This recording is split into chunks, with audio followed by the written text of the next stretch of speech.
right. Hi, everyone. Welcome to the March Passive House California community meeting. My name is Kim. I'm from the Passive House Network. I'm the communications coordinator, and I'm happy to welcome you all here today. Today we have our special guest, Bronwyn Berry, who will be telling us about 17 Mile House. Before that, though, we just want to give a quick shout out to all the organizations that make this possible: the Passive House Network, Passive House International, the Passive House Institute, and to thank our sponsors as well. Great. All right. Well, thanks so much for hosting me. I'm going to jump in because I have a lot to share, and I hope I don't go over because I really want to have time for questions and answers at the end. Just a quick introduction. Oh, I'm going way over. Sorry, I'm really goofing this up. I wanted to introduce myself, and why is it not going? Yeah, sorry. Let's start again. Sorry, my buttons are not functioning. Okay, quick introductions. I am architect based in San Francisco. Started into Passive House in 2007 because I was really searching for a tool and some clear targets and metrics that I could implement into my projects and really be sure that they were going to work and that my clients were going to be comfortable and that the actual energy outcomes of my projects were going to be like measurable and reliable. So I dove deep into Passive House. I've kind of, had a lot of my projects studied by the various folks, NREL, and the CPUC. These are some of the early projects. A lot of people have seen these. And also spent a lot of time building Passive House California with a bunch of folks, and also the Passive House Network. So I'm currently still on the board of the Passive House Network, where I volunteer as the policy director. And I'm really sort of passionate about pushing policy forward to actually accelerate really great building science here in California. I was fortunate to be one of the winners of the Architecture at Zero competition in 2022 with this multifamily Passive House neighborhood. And I'm really trying to push my practice in that direction, and have been doing schemes that allow fourplex, sixplex buildings on single family lots, because this is really where I think California needs to go. So I'm pushing and developing designs that allow that to scale. So today I'm going to really cover this project that I've been working on for quite some time. In Pebble Beach, I was fortunate to be brought in on this project by the local contractor, a lovely man by the name of Rob Nicely, who is the owner of Carmel Building and Design. And I'm going to cover this pretty intensively. I want to go into the details of the design story. So this is going to be geared to the architects on the call. And then I'm going to go deep into some details. I'm going to look at then the embodied carbon and the operational carbon targets and metrics, and circle back with some lessons learned.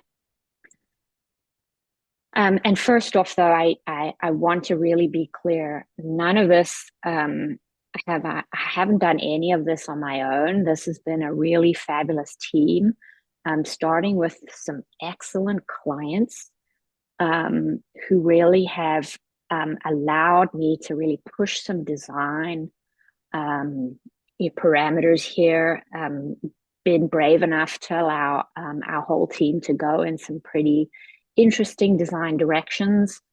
And then a fabulous team, contractor, energy modelers, contractors, Carmel Building Design, really impressive team that I've been working with there. The engineers have been great. And then Steve Mann is the certifier on this and did my Title 24. Andrew Mitchler worked with me earlier on a lot of the Passive House consulting stuff and has done the mechanical systems design. Vlad Petzel at eMod Studio has done the thermal bridge calculations. And myself, I have a drafter and a support team, a very small one here. I'm primarily a sole practitioner with a little bit of outsourcing. So digging into the design, the client started with a very pretty typical program. She came to me asking for modern style, natural materials, and something that fit within the landscape. And these were the images of projects that she liked. So you can see, pretty boxy modern, lots of glass, flat roof, but nice materials, wood, stone, and reasonably simple. Where I took that was really starting from the local landscape. The image on the left is a photograph I took early on, and walking on the site. This is a very wooded site, right near the Spanish Bay, the inn at Spanish Bay on in Pebble Beach. And what I really loved about this site were these incredibly linear, like tall pine trees that had this strong verticality about them.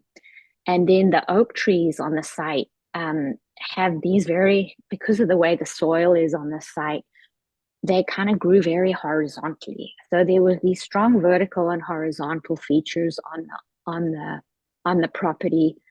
And then this is a photograph I took just nearby. I go down there to do site visits, and I get up early and I go for a walk on the Asilomar Peninsula. And this is the spectacular landscape, and it's got that strong sort of horizontality of the horizon, and then these very sort of vertical, strong forms in the rocks around this region. The other piece of inspiration I really sourced a lot of design ideas from was this legacy in the Monterey Peninsula of this incredible modernist tradition with these really powerful forms that I really wanted to riff on in my design. And you can see these really interesting angular roofs, these very long extended overhangs, and this natural materials in the stone and the cedar. So that was really where I started from. And in my early sketches, I was looking at like how, relationships, site orientation, tucking these buildings, potential like areas in between the existing trees, because keeping as many trees on the site was a very much part of what the client was interested in doing. And you can see I'm starting to sort of get, some angular forms there, which really then, as I started to look at how they translated into form, these were some of my gestural sketches. And you can see these are super messy, and that's sort of really the fun part of where design sort of really emerges from, and figuring out how do I make relationships between these buildings, these detached structures on the site, and how do I really reference like those forms that were part of the inspiration. And this was the first CAD sort of render that I shared with the client. You can see the roof shapes and the angular, like the compound slopes starting to emerge. And I did this pretty brooding roof because the front is the north side. So I was trying to like also create a privacy from the street, and then at the back side open things up to the yard and to the sun. Client didn't like that roof. So started looking at different roof forms, different pitches, and then also really looking at facades. But you can see the window pattern is already in place. The strong horizontals that I wanted to emphasize and the verticals so that I could capture these views of these tall pines and these horizontal oaks. Starting to play with different claddings, different materials to break up the pretty big, nice, strong facade. Messed around with some complicated details, which then luckily we moved away from. And the palette really emerged, these very simple natural materials, cedar, the grays and the split face masonry foundation. And all of it had to be WUI compliant, so fire resilient. It is in a WUI compliant zone. So this was the sort of final renders that emerged for this project. And at the back, we kind of optimized the cost a little by not doing cedar everywhere. We did a hardy siding at the back of the house, which is sort of also more fire resilient in that potential fire corridor that runs through the back of this property. And the floor plan was also very efficient floor plan. It's effectively a 3-bed, 3.5-bath house with an office and a bonus room.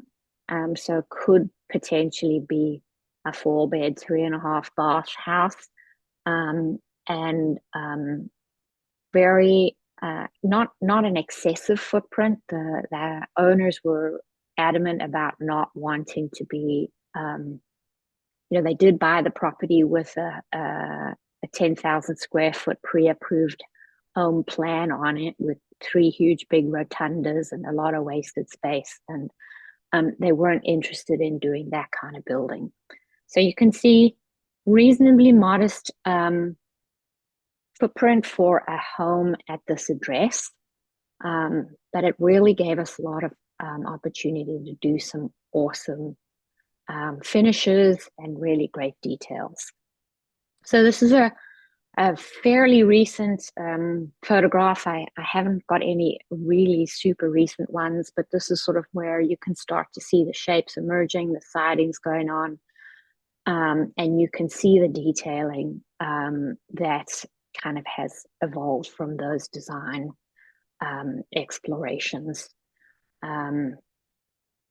So getting into the details, this is really where the rubber hits the road. And this project was actually my first project in a very mild climate. And quite frankly, Passive House in pretty much anywhere kind of south of Monterey is so damn easy. It's kind of embarrassing that we don't do this as our baseline code. And I want to show you, this project again, I was kind of flabbergasted at how simple it is to get to Passive House in this super temperate, super moderate climate. But the house still has all the Passive House features, all the supers. Super insulation, if you can really call it that, and I'll get into why. I did do triple glazed windows, don't need them in this climate, but there were other reasons for doing them. Super smoke tight. This is something we still do not require in California, and I think that's pretty criminal given our fire vulnerability everywhere. Great ventilation system and no thermal bridges. And we'll dig into what that really means. So in terms of smoke tightness, I like to show my details in this format where I'm really showing all of them connecting. And this is a fundamental Passive House design principle where right in your training, you're told you got to connect everything with this continuous red line. And in this project, I chose to use an interior air barrier, and I'll get into why. But I really want to show you how all of these things have to connect. And once you start to detail this way, it really becomes sort of second nature, and it also allows builders to deliver really great smoke tight results. So this particular house, really the details really evolved from the roof design, because this was a design where I really wanted those super deep overhangs, which meant I couldn't do overframing because you just simply can't get enough, of a cantilever with a really, flimsy overframed roof. So if we look at really where the whole kind of design detailing started from, it was really at that roof to wall junction where I decided to just do conventional raft details that ran all the way long. They're TJIs, and they run at the longest part out to 8 foot. So I've got really nice big overhangs on that south side, which meant that I then had to get, if I didn't want the contractors to be trying to air seal around every single raft detail on a 2-story high building, which would mean they would be up there on scaffolding forever. I said, oh, okay, well, why don't we just do the classic interior air barrier? Oh, that's the overhangs you can see on that south side, and that's an 8 foot at the longest area. So this is where the interior air barrier detail, which is actually another classic passive house detail, came into play. And quite honestly, I've never done an interior air barrier because typically in California, we don't have to. We mostly have a pretty dry climate, and our moisture isn't that critical to prevent from going into the walls. But as I said, in this particular design, it made a lot more sense to do an interior air barrier. And I've sort of come to really appreciate that decision a lot more, particularly as I sort of worked through the rest of the building. I used the 475 details book as a fabulous resource. They really show you how to do this really clearly. You can see there's a couple of tricky details that you have to really be careful of, particularly here at the rim joist where you wrap the interior membrane outside and then back in. It's a sequencing thing. You just have to make sure the contractor is aware of. But I met with the team on site. I explained to them why I was doing what I was doing and gave them the resources to be able to really implement this pretty easily on site. And you can see this image of the interior utility chase in the front corner, and the electrician has sort of learned how to install all of his outlets inside. Although we still had some issue. He was still stapling through the air barrier, and we had to go back and tape a bunch of that. So it's still a learning curve, and you have to manage that pretty carefully. The other thing about this design, I also kept the foundation really simple. I didn't need an insulated foundation. I was doing a raised floor, and it allowed me to do that nice exposed split face CMU. And really, this foundation, effectively, our water table is really high on the site. So it's effectively a swimming pool with great drainage all the way around, because really managing water on the site was really important. But I also got to have some fun. I did a cantilever on that front corner, which allowed us to, originally it was sort of to keep the foundation away from the tree roots. You can see there's that oak tree right there that gives it a lot more room, but it also reduces my embodied carbon footprint. So really kind of using all the features and even some design fun features to maximize the performance, both operational and embodied. Just a time check, you've got about 20 minutes to the Q&A. Perfect. I'm doing fine. Thanks, Kim. So thermal bridges were really surprising. This building is doing certification, so we had all of them calculated, including the cantilever. Thanks for that nudge, Dave. And where we found there actually was a thermal bridge was at the rim joist. I had inspected enough insulation right at the rim joist. I had spec to put some rigid there, 4 inches, and we really needed 6.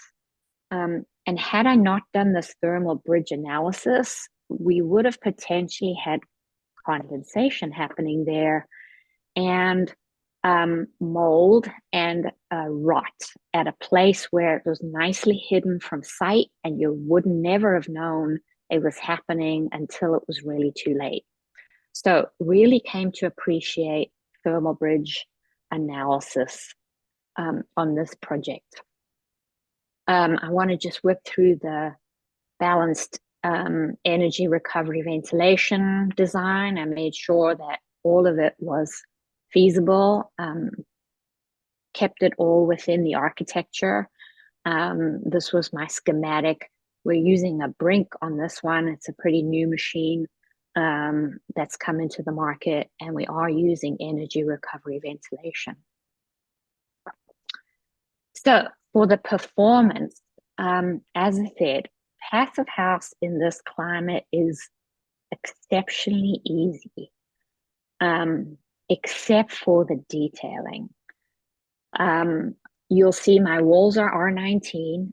Literally, it's cellulose in a 2x6 wall. There's no exterior insulation on this project, mostly because I kept the form really simple.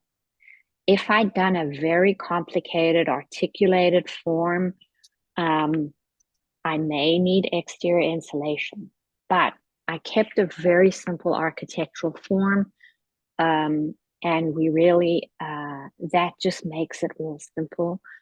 Roof is R36, nothing unusual in this climate or for standard California construction. The floor is R32. It's probably a little higher than standard code, and it is a raised floor, but no exterior insulation on the foundations, nothing complicated. My windows are 3-pane.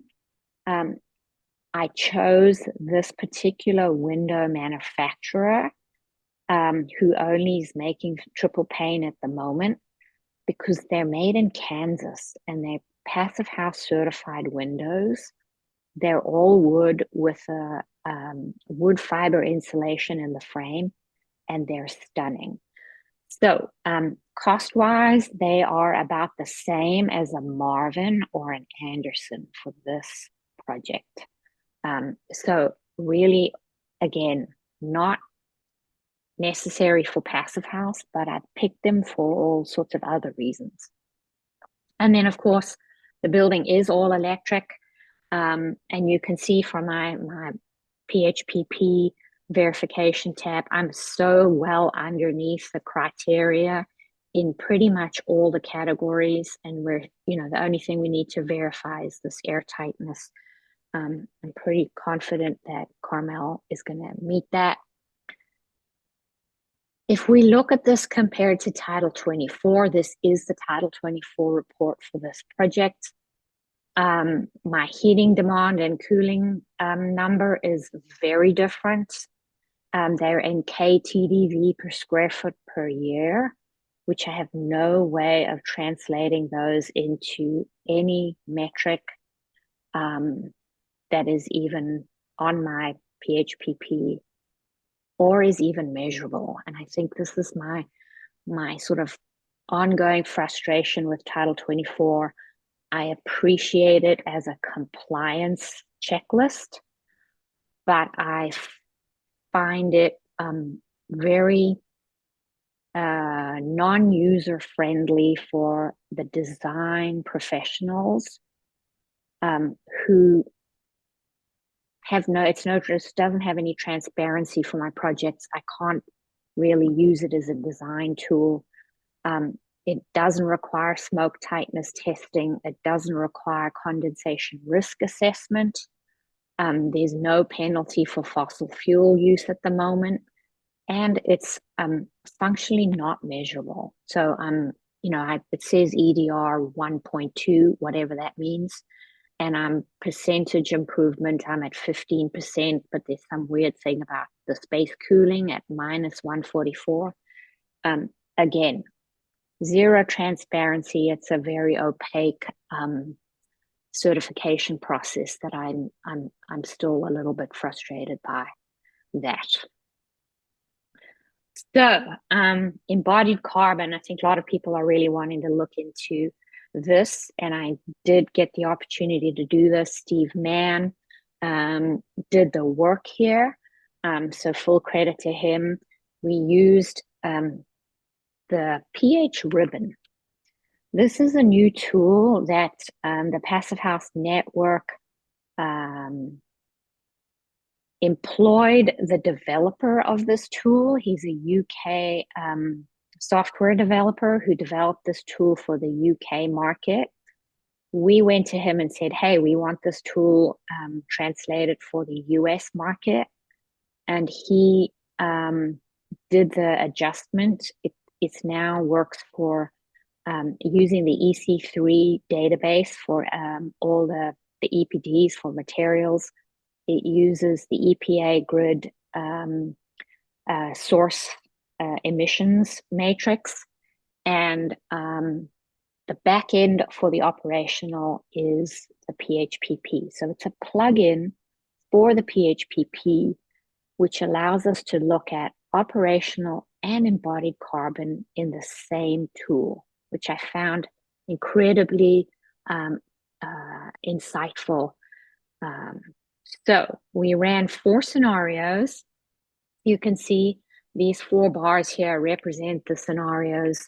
The first one was what was submitted for the permit, so the as designed. The second one was, because we just did this after we got the building permit, so it did allow us to optimize the design. So the improved with the PHribbon really allowed us to switch out some materials that had lower embodied carbon footprint. So effectively, this second scenario is the one that is more closely resembles what we've built. The third one is code compliant with mixed fuel. So a gas water heater, we sort of did a devil's advocate, we played devil's advocate there, and we said, okay, a lot of these houses are still doing gas. And the fourth one, we said, what if we did a building without PV? And really fascinating dive into this project that I talked about on another presentation. I think Kim can probably give a link to that for PHA, and I think it's on our website. This was really interesting, this heat map that the PHribbon provides for your project once you input it. And it showed, you can see these red cells that get increasingly dark as things get higher footprint. And they're all the usual suspects. The steel, the flat work and the metal roof that we used has a pretty, has a little bit more embodied carbon footprint. Foundation, concrete for sure. The windows, particularly given these were triple pane, so glass has a pretty high embodied carbon footprint. And then we did what was better. We looked at what if we switched those particular ones out, can we lower it? And that was our sort of better case scenario. We also looked at what would be a code equivalent. What if we did asphalt shingles? What if we did all hardy siding? What if we did double pane windows? Same architecture. But the big kind of aha for us that was really surprising was this solar PV, which I hadn't anticipated, but really jumped out in this analysis. And because in California we are required to install PV on our buildings now, it is part of the building and should be calculated. And it really tips the balance in favor of passive house because it lowers your operational embodied carbon significantly to where you need less PV. And I want to make sure I am not anti-PV. It's very useful and it is essential that we move in that direction. But we have to be cognizant of the impact of that. It is part of our embodied carbon footprint and we should be calculating it. So just some other things, all the operational emissions footprint was taken out of PHPP. We were also able to look at which grid we're connected to and how quickly it decarbonized. So you can see we are on the WECC California grid, the CAM-X. It has a very low overall embodied emissions footprint. Is only upstate New York is better than ours, and that's because it's run by hydro from what's the big dam up there? Niagara Falls. And we're also looking at the scenario of the grid decarbonizing by 2035, which may or may not happen, but in California, that's what's been regulated. So we expect that to be the case. It was also interesting, we ran a few other scenarios. We could look at when the grid decarbonizes by 2035, or if it actually would take slower to decarbonize, and what was the impact.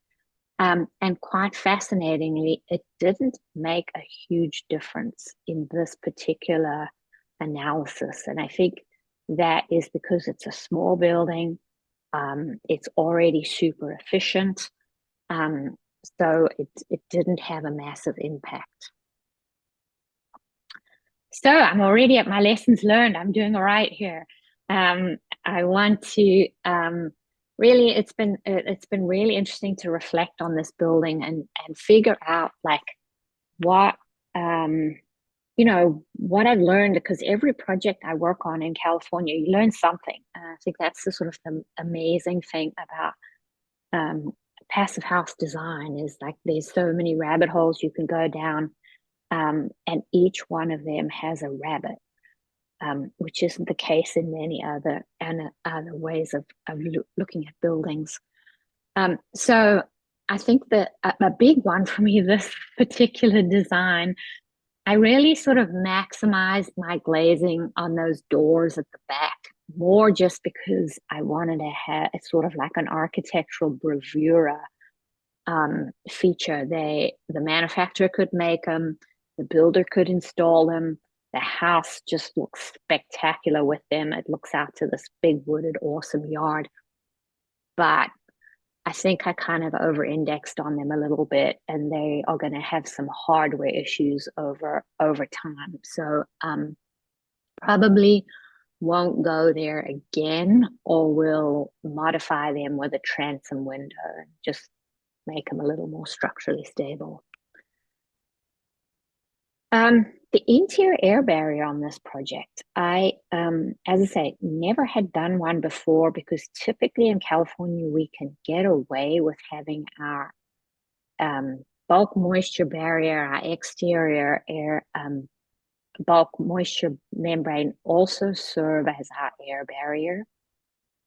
But I came to really appreciate it, particularly in this climate. There's a ton of mold in the Monterey Peninsula. You'll talk, anybody who's met Bill Hayward will tell you how much mold and how much terrible like health issues there are in buildings in that region. And I think this is really a key solution. And, you know, prevention is worth a huge amount of cure. And I think that interior air barrier is the way to go in this particular foggy climate. Thermal bridges. I haven't always had my projects certified, so I haven't always done the thermal bridge analysis. And this really gave me a real appreciation for the certification rigor. I wouldn't have caught that rim joist condensation issue if I hadn't done the thermal bridge analysis. And I think it's massively important for durability and resilience. If we are going to pretend to care about embodied carbon without considering these basic durability issues, then we are just virtue signaling. Embodied carbon, I think this was my first foray into this whole analysis. It's pretty unusual for single families to be doing this, but I, wanted to go, down that path. I think we all know we have to head there. I thought it was super helpful as a design tool, the process and the experience of doing this analysis. I learned a lot. I would still say, though, it's not quite ready for prime time yet. But to the extent that we as a community can start to practice this and get it into our normal practice and figure it out, that's sort of the value I thought was really helpful, particularly on this project. But I would not be confident to say this is the emissions. There's zero reliability, and there's just a lot of fungible numbers in the calculation still. And the big kind of aha for me on this process, I was kind of shocked by that embodied carbon footprint of PV. This will also come down, though. So again, I wouldn't sort of put this, as a permanent thing. But for now, our PV has a high embodied carbon footprint, and we need to be cognizant of that. And it needs to be part of the calculation, particularly since it is a code requirement in California. And then the last lesson learned, you can see from the photographs on the left. My client sent me these after the last big storm we had, and one of the big pines in the backyard decided it was not going to be there forever. You can see it hit the house, a direct hit. Crashed on the ridge and came through to the front. It caused some cosmetic damage, thank goodness. It wiped out 2 of the PV panels and dinged the fascia. So we have some repairs going at the site right now just to sort of fix those up. But real reality check. Our climate is not being very nice to us because we have not been building very smart buildings. So I think this was sort of nature's revenge. So that's all for today, and I would love to hear questions. Looks like I've left ourselves enough time for that. So happy to hear from everybody. So ask away.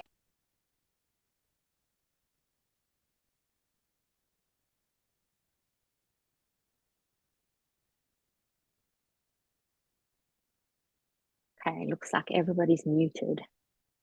Where do we want to start? Kim, Jay, who's going to be hosting the Q&A? There's a question from Vincent Marquez about the size of the heat pump, which you could, Vincent, if you could unmute yourself and ask the questions, so we can get the answers.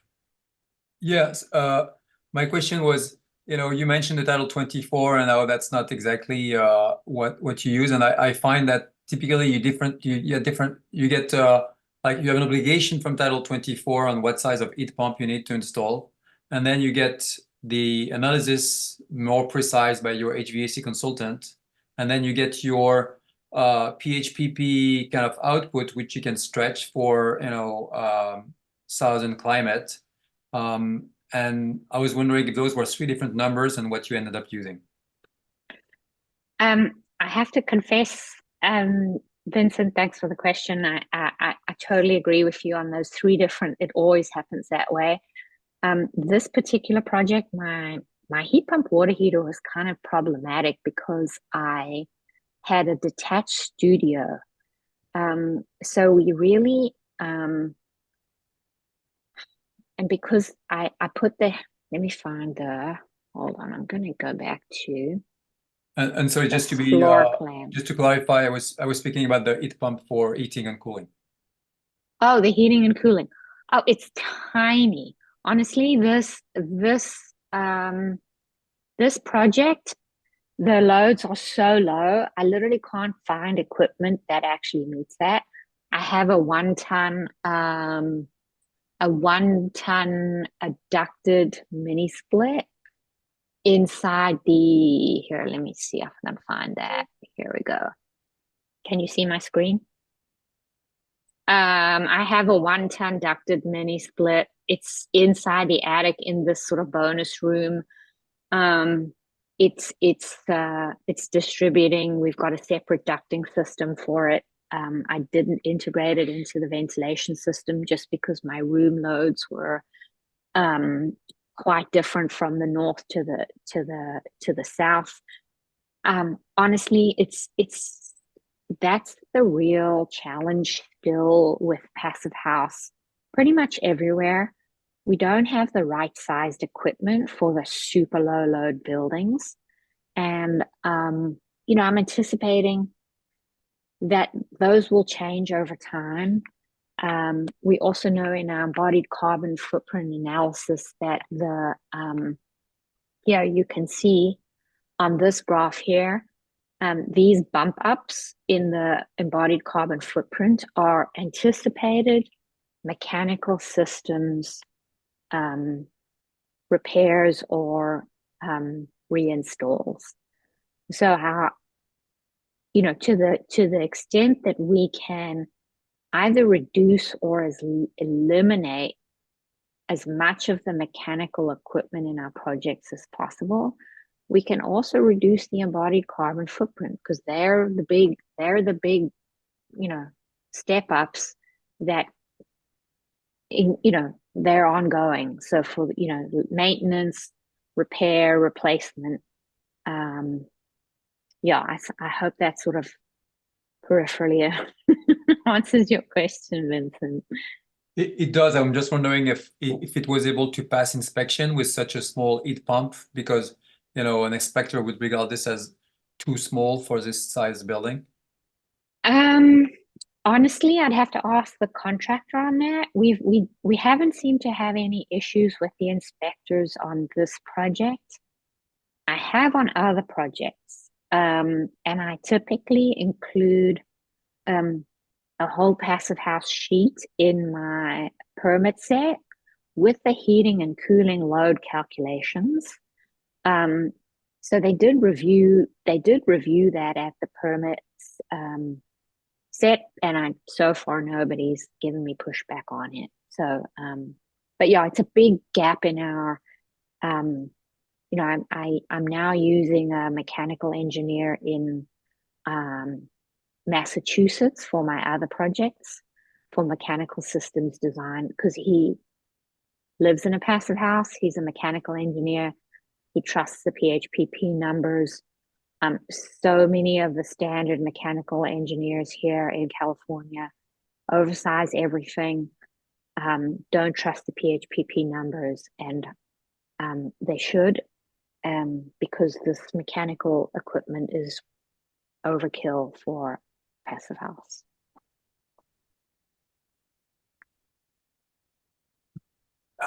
Christian has a Christian Knopfel has a question. Christian, can you jump on and bring it up? Yes, sure. Other tricky questions in passive house sometimes. How do you address the kitchen exhaust hood? Aha. To the outside. You know, And I did the vent door it to the number. exterior. And so here it is again. You could see I have this mechanical chase that I effectively designed. My kitchen hood is down below here. It directly vents to the outside, and I have a makeup air damper that pulls in air when the hood goes switches on. The damper opens to do passive makeup air so that the interior air pressure remains balanced. But again, Christian, another big mechanical systems business opportunity for a smart manufacturer, particularly in California, where we're required to exhaust vent our kitchen hoods, which I think is there's a lot of debate about this in the passive house community. I got into trouble with my colleagues in New Zealand and Australia because they are doing research for low CFM hoods, like under 400 CFM. It's apparently still fine to do recirculation vent hoods inside a passive house. I'm kind of happy to have mine exhausted, but it does create a problem. It's a fiddle. But if you design, for places for that to happen right in your, schematic design, you can make it work. How did the damper perform during the door blower test? Did this really seal well, the damper you used? Did you use a stock damper, the electric dampers, or? They've only done a prelim blower door test. And I believe, and this I have to verify. I don't know if Steve Mann's on the webinar. He can give you some information on, as the certifier, what the requirement is. But there's a damper that actually Vlad Petzel has specified in another of my projects. It's a Dutch one that we're importing. He brought it home in his suitcase. It's a product we need here, and we should have them. I've asked 475 if they can start stocking them for our market, because it's something that's definitely would be useful. Yeah.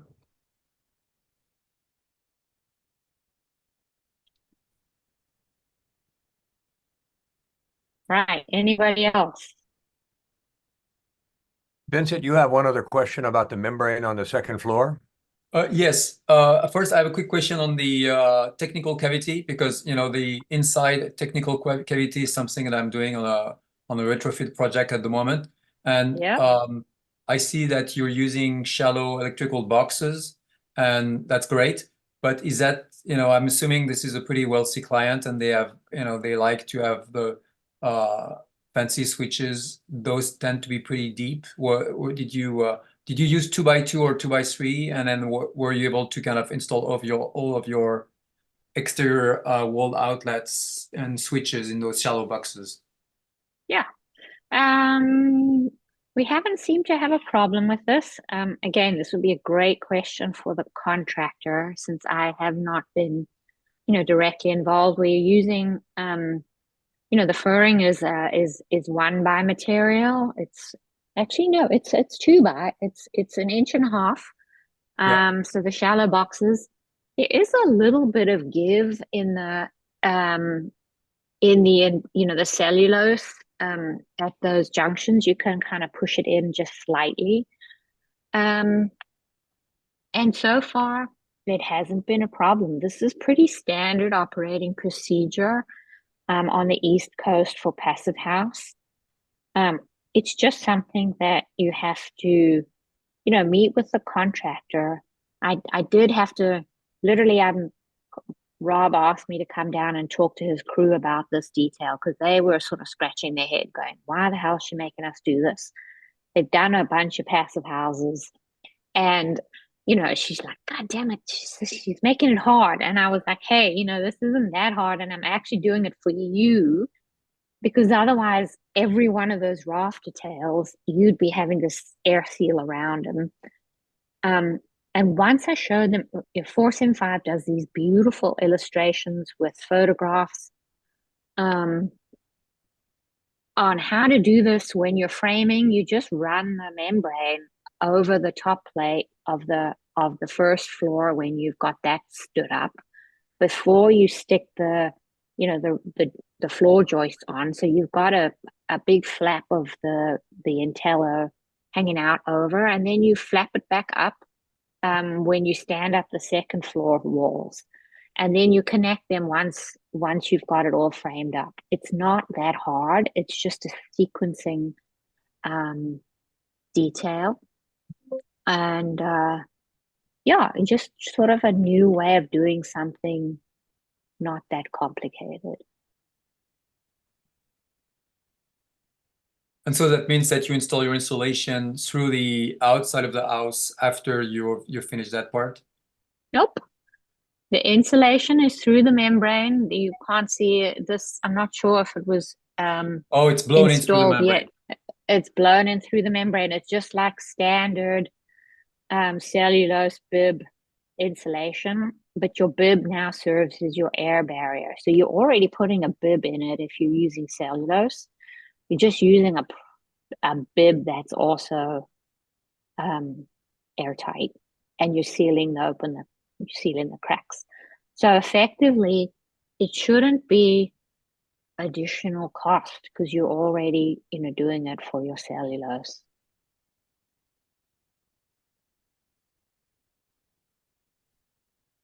All right, I think it is, we're a little past the top of the hour, but Bronwyn, thank you so much. Jay, did you have some closing slides you wanted to share?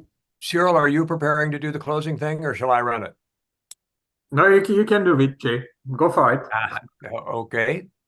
Then I'll need to quickly share my screen. This will only take a moment, everyone, so we should be good with this. This is just a call to action for you, which you would see.